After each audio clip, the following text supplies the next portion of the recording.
Luftën një mujore po e vazhdojnë edhe në rrjetet e tyre sociale, pasi takimet nuk i kanë të shpeshta.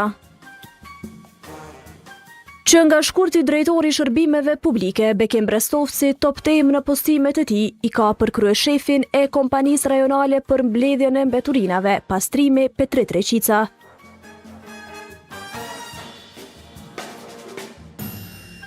Ati i kërkon llogari për mirëmbajtjen e dobët të pastërtisë së kryeqytetit. Përplasja mes tyre daton që nga 3 shkurti, kur Rama së bashku me Brestovcin kanë shpallur gjendje të jashtëzakonshme me mbeturinat.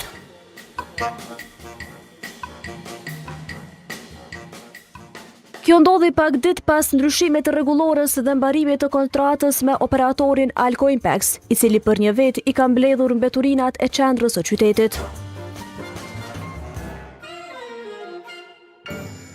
Megjithatë, qendra e qytetit nuk qëndron aq e papastër ashtu siç pretendon Brestovci. 2 kamionët e komunës që i ka ndaluar për raste ekstreme, po qëndrojnë në oborrin e komunës së vjetër, pa i futur në funksion. Jo, ju po e quani luftë, unë po e quaj një mundësi e mirë për të informuar qytetarët me të vërtetë se çfarë po ndodh në terren. Ne po ballafaqohemi me një gjendje tepër të keqe, sidomos prej janarit e tutje. Kemi skajshmërisht grumbullim të mbeturinave dhe mos efikasitet në grumbullimin e mbeturinave në kohë.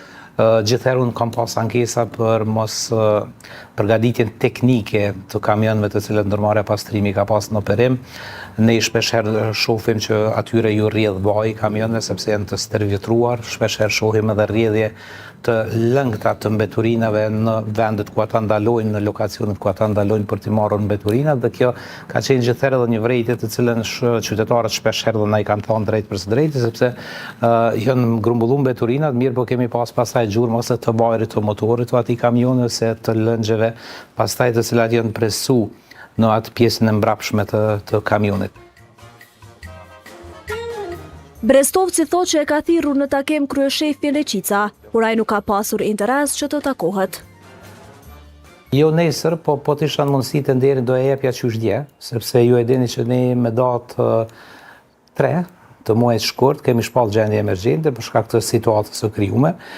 Jo dje, po edhe në gjysmën e dytë të vitit 2024, unë veç kam shpall një procedurë tenderimi të përshpejtuar, të negociuar, edhe atëherë si pasojë një gjendje emergjente që ka ekzistuar në qytet.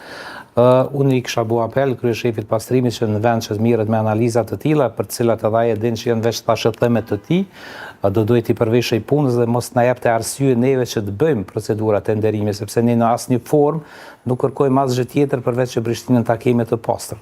Do thotë si pasojë mos realizimit dhe mos efikasitetit të tyre në ofrim shërbim, ne kemi qenë të detyruar në vitin 2024 shpallim gjendje emergjente dhe konform gjendjes emergjente të angazhojmë një operator ekonomik privat, gjë për të cilën jam shumë krenar, sepse kemi mbërritur që një periudhë shumë shkurt, pastaj ta kemi një gjendje krejt ndryshe në kryeqytet.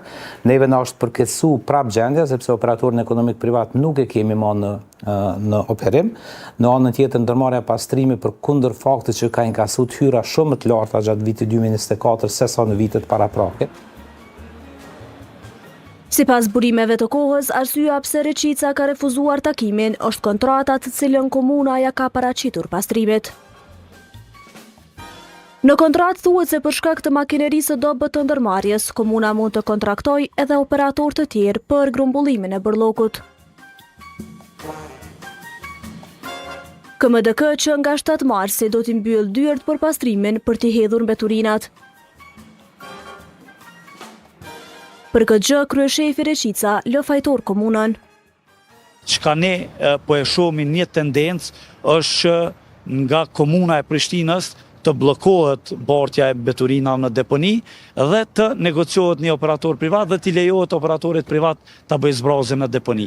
Kjo tani mas ne e lën një dyshim tjetër të mirë bazuar, sepse nuk ka logjik komuna e Prishtinës në mënyrë tinzare t'i shmanget obligimeve si aksionar që i ka në ndërmarrje dhe karshi shpenzimeve atje në deponi, edhe me kriju një ndërmarrje të re private edhe me kriju gjendjen.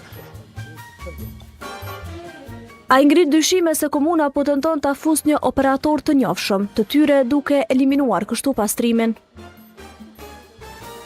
Mënyra qysh po sulmohet ndërmarrja pastrimi, mënyra qysh po punohet, mënyra qysh po tentohet edhe me u negociu, sepse negocimi ju ik çdo procedure të prokurimit edhe mënyra qysh po funksionojnë, po na lindin dyshimet e mëdha që një gjë e tillë është duke tentuar me u bë.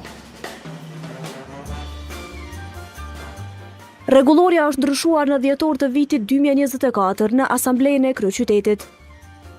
Sipas saj, inkasimin e faturave do ta bëj pastrimi dhe jo komuna, siç është bërë deri më tani. Si rrjedhoi komuna e pati pezulluar këndryshim të rregullorës kundërligjshëm.